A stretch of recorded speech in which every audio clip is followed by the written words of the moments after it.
The Titan War College orbited Saturn's rings like a monument to humanity's unshakable faith in the power of organized education to solve problems that required actual thinking. Its towering spires gleamed against the cosmic backdrop, housing the most comprehensive military curriculum in the known galaxy, where future commanders learned the sacred art of turning warfare into bureaucracy and strategy into standardized testing. Commander Jax Moonwright occupied a special place in the institution's history, as the only cadet who had ever achieved negative attendance scores while somehow remaining enrolled. She possessed the remarkable ability to fall asleep before professors finished saying good morning, could nap through simulation alarms that registered on seismic equipment, and once managed to sleepwalk through an entire graduation ceremony before anyone realized she wasn't actually awake. Professor Keth Moran, a crystalline being whose thought processes operated at speeds that made quantum computers appear sluggish, had devoted considerable computational resources to what he termed the Moonwright paradox. His species had evolved beyond the need for sleep approximately 50 million years ago, viewing unconsciousness as an inefficient biological relic. Yet somehow this chronically drowsy human had achieved simulation scores that defied mathematical possibility. The galaxy's approach to military education resembled a vast intellectual pyramid scheme, where knowledge accumulated over millennia was packaged into neat curricula and delivered to students who were expected to memorize, regurgitate, and apply everything in precisely the prescribed manner. Every civilization had contributed their finest strategic insights to this collective wisdom, creating educational standards so comprehensive that warfare had become essentially paint by numbers with starships. The Titan War College represented the pinnacle of this system, where cadets learned the 97 fundamental tactical configurations, mastered the 6-4 classical response matrices, and practiced the 112 standard operating procedures for common combat scenarios.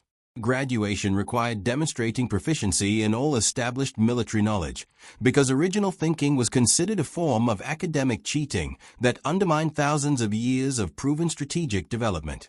Jax Moonwright, however, appeared to have missed the orientation session where they explained any of this. Her academic transcript read like a medical case study in educational failure. Advanced fleet dynamics. Student appears to believe spaceships are operated by wishes and positive thinking. Strategic resource management. Recommend psychological evaluation to determine if subject understands what resources are. Military history. Either profound philosophical genius or complete intellectual breakdown, unable to determine which. Yet her combat simulation performance created headaches for statisticians throughout the college. She had never lost an engagement, despite consistently violating every principle of sound military practice ever documented. Computer systems designed to evaluate tactical competence would process her simulation data and immediately request technical support, displaying error messages like victory condition achieved through unknown means, and please restart universe and TRY again. The alien faculty convened increasingly desperate meetings in the academic synthesis chamber, a space designed to facilitate intellectual collaboration between species, but now serving primarily as a venue for collective nervous breakdowns.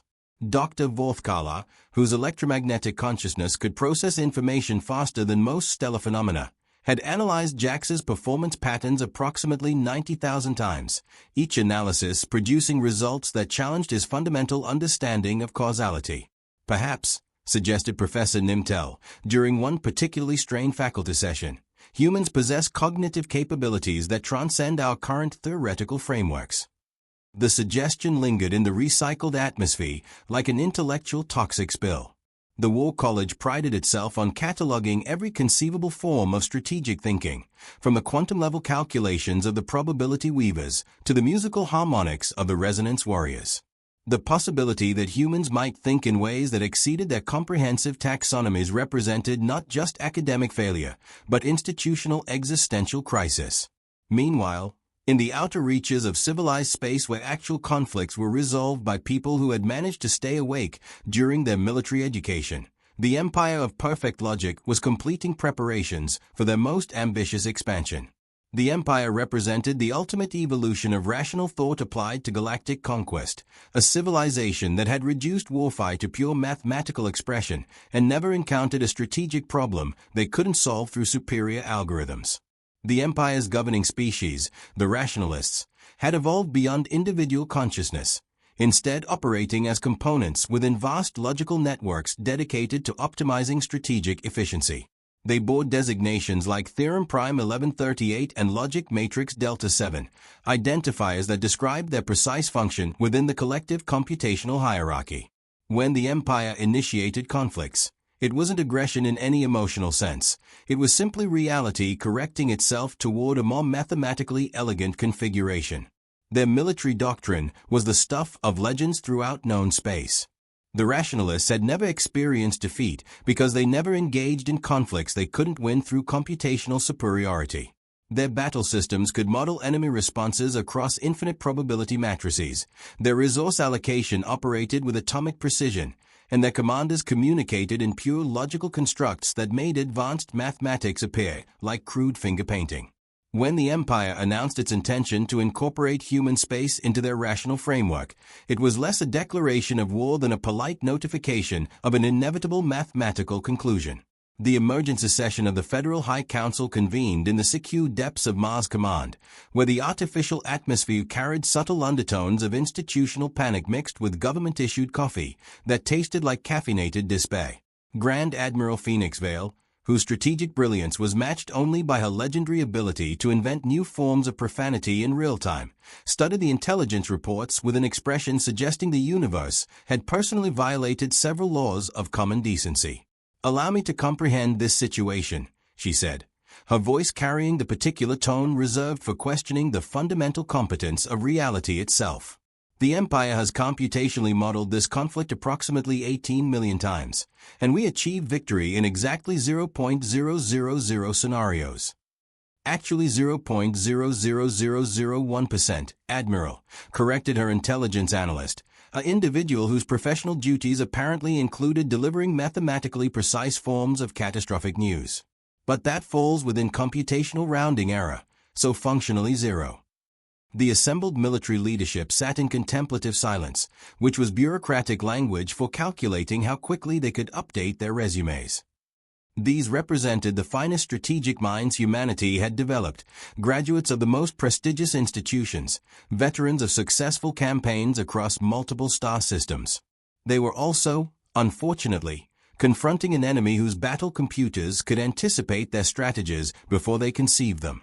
Excellent, Admiral Vale observed with the philosophical acceptance of someone watching an inevitable asteroid collision. At least we can be confident in our complete and utter doom. That's refreshingly unambiguous.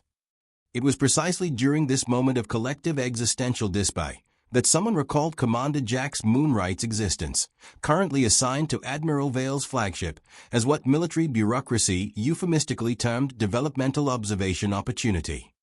In practical terms, this meant they hoped exposure to competent officers might accidentally teach her something useful, while ensuring she remained sufficiently isolated from critical decisions that she couldn't inadvertently trigger civilizational collapse through pure incompetence. The Empire's opening strategy represented logical artistry at its most sublime. They initiated synchronized strikes against 23 human outposts, each assault calculated to force federal response patterns that would optimize Empire tactical advantages. Mathematical projections indicated precise human deployment patterns, resource allocation priorities, and probable strategic adaptations with microsecond accuracy. Computational Matrix Omega 7 had modeled every conceivable federal response and prepared optimal counter-strategies, creating an elegant logical trap that would eliminate human resistance in 6 to 2 days, 14 hours, and 37 minutes. Grand Admiral Vale responded exactly as Empire algorithms had calculated, deploying federal forces according to established tactical doctrine that every military academy in human space taught as the standard response to multivector assault scenarios. Her fleets moved to protect strategic installations while maintaining operational reserves, establishing supply networks that balanced efficiency with security, and preparing defensive positions that would minimize casualties during the mathematically inevitable systematic defeat. The initial engagements proceeded with mechanical precision. Federal vessels engaged Empire forces exactly where computational models had predicted they would appear. Weapons systems discharged according to established protocols. Defensive networks failed after precisely the calculated duration under sustained assault. Everything unfolded according to logical frameworks that had never produced incorrect predictions. Which was precisely when Commander Jax Moonwright woke up from her afternoon nap in the ship's recreation facility. She had been sleeping peacefully while dreaming about something involving mechanical penguins and zero-gravity basketball, when the combat alert systems dragged her back to consciousness with all the subtlety of a supernova to the frontal cortex. Wandering onto the bridge wearing her uniform inside out and boots on the wrong feet, she blinked at the tactical display with the bewildered expression of someone attempting to remember which dimension they currently occupied. "What's happening?" she mumbled, operating on approximately 20% of minimum cognitive function. "We're being systematically defeated," Admiral Vale replied grimly, observing another Federal destroyer disappear from the tactical display. "Their computers predicted our every strategic decision. We're fighting exactly the engagement they designed us to fight." Jax stared at the holographic battle projection, swaying slightly as her nervous system attempted to achieve basic operational status. The geometric patterns of Empire ships moved with mathematical perfection, executing maneuvers that belonged in academic textbooks about flawless tactical coordination. It was beautiful, elegant, and completely unstoppable through any conventional approach. "Why don't we just..." Jax paused to yawn spectacularly, "do something they didn't think of?" The bridge fell silent except for the gentle hum of life support systems and the distant sound of Admiral Vale's strategic paradigms quietly undergoing structural collapse. "Such as?" Vale inquired. "I don't know," Jax replied, rubbing her eyes like someone emerging from deep hibernation. "Something random. They are smart, so they probably thought of all the smart things. Maybe try a dumb thing instead." Before anyone could prevent her, or possibly understand what she meant, Jax reached toward the fleet communications console and issued an order that violated approximately 7-4 regulations, 31 laws of physics, and every principle of military command structure ever established. She instructed the entire Federal fleet to immediately begin playing music over their external speakers while flying in figure-8 patterns. The Empire's computational systems experienced what their technicians would later classify as severe logical hemorrhaging. The sophisticated algorithms that had modeled human behavior with mathematical certainty suddenly began generating cascade error messages. The strategic frameworks that had never failed started displaying results like undefined behavior detected, and mathematics.exe has stopped working. The Federal fleet, following orders that made absolutely no sense according to any rational framework, somehow managed to confuse Empire formations by virtue of being completely impossible to predict through logical analysis. Empire vessels, positioned to counter rational Federal responses, found themselves facing humans who had apparently decided that warfare was a form of interpretive dance accompanied by soundtrack. Admiral Vale watched in stunned fascination as her forces, executing the most nonsensical tactical maneuver in recorded military history, began achieving the impossible. They were not losing as quickly. "How is this not making things worse?" she whispered. "No idea whatsoever," Jax admitted cheerfully, then promptly fell asleep again while standing upright. The engagement at the Meridian Defense Grid became immediate legend, though military historians would spend decades attempting to explain how synchronized musical performances had constituted effective strategic doctrine. Official documentation employed phrases like innovative tactical paradigm and revolutionary strategic methodology, because recording Commander Moonwright fell asleep and accidentally confused their computers seemed insufficiently dignified for historical archives. News of the impossible Federal success propagated throughout known space faster than gossip in a small colony. Species that had dismissed humans as minor participants in galactic civilization suddenly began paying respectful attention. The Empire, meanwhile, enhanced their computational systems with improved logical processes and demanded continued engagement, confident that superior algorithmic power could account for human unpredictability. They were spectacularly wrong. Jax's subsequent battles became the foundation of military legend, though she remained unconscious for most of them.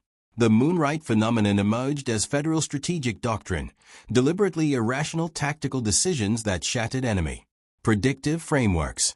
She commanded fleets to attack using civilian mining equipment because miners work harder than soldiers.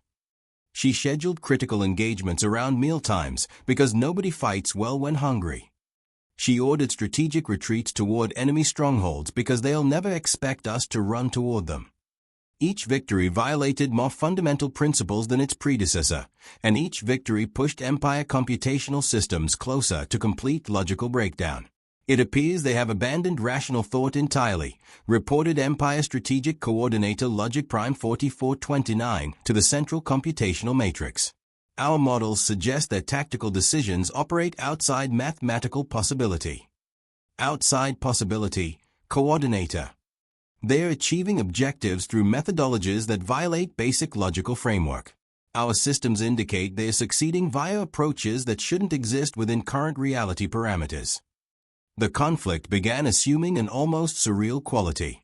Federal fleets, commanded by officers who had learned to stop asking why and start asking what would Jax do while unconscious, began employing strategies that read like military science fiction written by hallucinogenic philosophers. They engaged enemies using damaged equipment because broken things are unpredictable.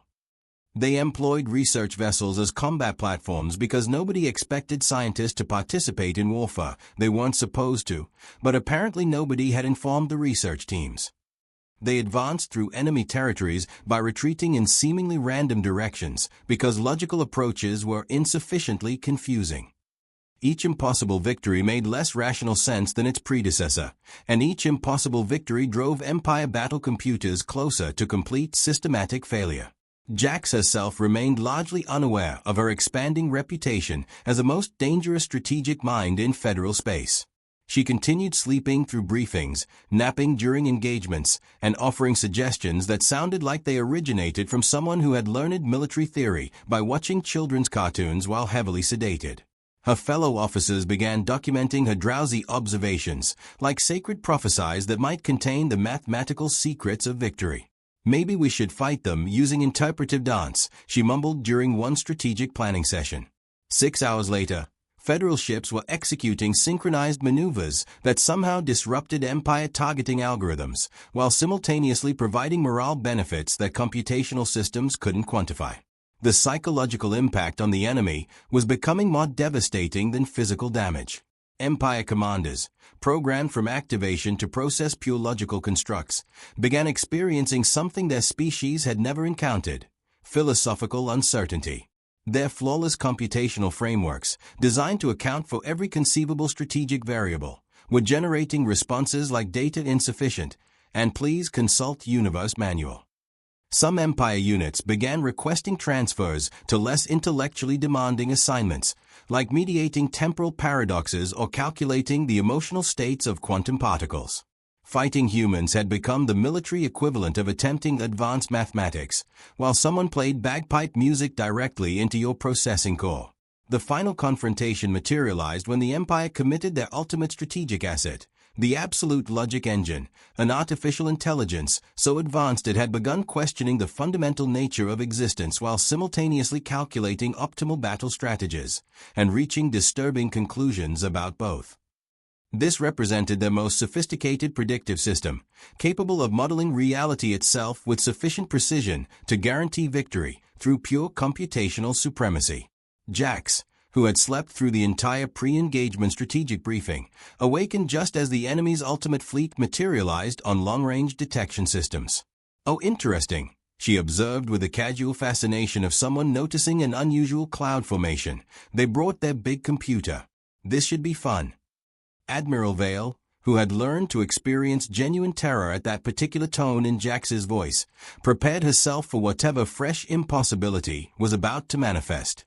"All ships," Jax announced with the relaxed authority of someone ordering ice cream, "do whatever feels right." We require specific tactical instructions," the communications officer pointed out helpfully. "Exactly," Jax nodded wisely, already beginning to drift toward unconsciousness again. "Whatever feels right to each person individually." The entire Federal fleet, following orders that seemed designed by someone who had confused military strategy with personal lifestyle advice, simply began operating according to individual intuition rather than coordinated doctrine. Ships that had been executing complex tactical formations suddenly started moving according to their crew's personal preferences, creating patterns that resembled organized chaos more than military strategy. The absolute logic engine, confronted with this latest example of human strategic genius, experienced what its technicians would later describe as a complete philosophical breakdown. The supreme artificial intelligence, designed to predict and counter any conceivable logical approach, began displaying a single repeating message: error. Humans violate fundamental assumptions about reality. What happened next would require philosophers throughout the galaxy to develop entirely new frameworks for understanding the relationship between consciousness and tactical success. The Federal Fleet, positioned according to what should have been complete tactical randomness, somehow achieved perfect strategic harmony through the simple act of allowing individual initiative to replace coordinated planning. Empire forces, optimally arranged to counter rational opponents, found themselves surrounded by humans who had decided that personal feelings were more important than military doctrine. The engagement concluded in 8 minutes. The Empire of Perfect Logic surrendered unconditionally, transmitting a formal declaration that humans were philosophically incompatible with mathematics and therefore represented a logical paradox too dangerous to engage. We cannot combat an adversary that operates beyond the fundamental parameters of rational existence, explained the Empire's surrender document, itself a masterwork of defeated logic. Your species appears to function outside the known boundaries of cause and effect. We formally request asylum from your thought processes, as continued exposure to human strategic methodology is causing our computational systems to question the nature of reality itself. The victory celebration occurred aboard Admiral Vale's flagship, where she presented Commander Jax Moonwright with the highest military decoration the Federation could bestow. Jax accepted the honor gracefully, delivered a brief acceptance speech consisting entirely of cool thanks, and immediately fell asleep during the award ceremony while the entire assembled crew maintained respectful silence around her unconscious form. The war was finished, but its consequences propagated throughout galactic civilization like intellectual shockwaves. The human Federation suddenly found itself treated with respect approaching mystical reverence. Species that had previously considered humans insignificant players began requesting defensive partnerships, not because they required human military assistance, but because they desperately wished to avoid becoming targets of human strategic reasoning. Military institutions across known space established research programs devoted to studying the human cognitive paradigm, though their conclusions generally amounted to they do impossible things through unknown means. The Galactic Academy for Strategic Studies created an entire faculty dedicated to understanding human unpredictability, staffed by the galaxy's most brilliant intellects, who promptly suffered collective mental breakdowns attempting to discover logic in pure intuition. Jax was promoted to Dean of Strategic Confusion and granted autonomous command authority, which she accepted with the enthusiasm typically reserved for dental surgery. Her first administrative decision was to eliminate all scheduled activities in favor of spontaneous inspiration periods, reasoning that if unconsciousness had produced military success, conscious planning was probably counterproductive. The Federal Admiralty, by this point willing to attempt anything that might reproduce her impossible victories, approved the policy without question or understanding.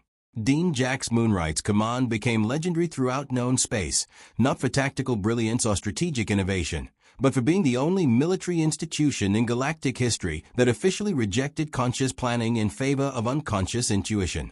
Enemy strategists learned to fear Federal ships that appeared to be operating without any discernible command structure, because those ships were either following their feelings or preparing to execute something so impossibly intuitive that it achieved tactical perfection through pure human instinct.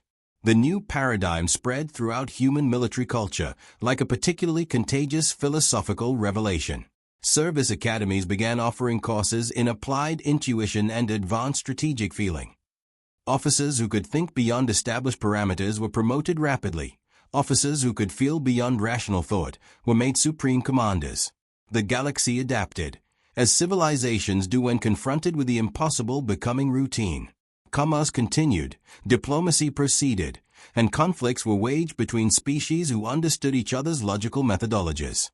But when humans became involved, military planners throughout known space would update their meditation schedules and reconsider their fundamental assumptions about the relationship between consciousness and tactical effectiveness. Jax continued sleeping through strategy lectures, even when she was delivering them. Her seminars consisted primarily of unconscious observations about existence made while technically asleep, which her students recorded reverently and analyzed like philosophical texts containing the secrets of intuitive victory. The Academy eventually abandoned attempts to maintain traditional educational structure, instead learning to interpret the strategic wisdom encoded in her unconscious breathing patterns. Decades later, when military historians studied the brief but decisive Human Empire War, they would compose extensive analyses about revolutionary cognitive paradigms, the triumph of intuition over logic, and the defeat of computational supremacy through pure human feeling. They would examine battle records, study fleet movements, and develop complex theories about the strategic advantages of unconscious decision-making in warfare. They would entirely miss the actual point, which was that sometimes the most effective strategy is trusting people to figure things out for themselves, and that the most dangerous military commander in the galaxy is someone who's too sleepy to remember that war is supposed to be complicated. Dean Jax Moonwright, savior of humanity and terror of logical thought, slept through most of these scholarly analyses. She was dreaming about mechanical penguins again, and somewhere in the deep mathematics that governed reality, intuition was quietly celebrating its victory over conscious competence.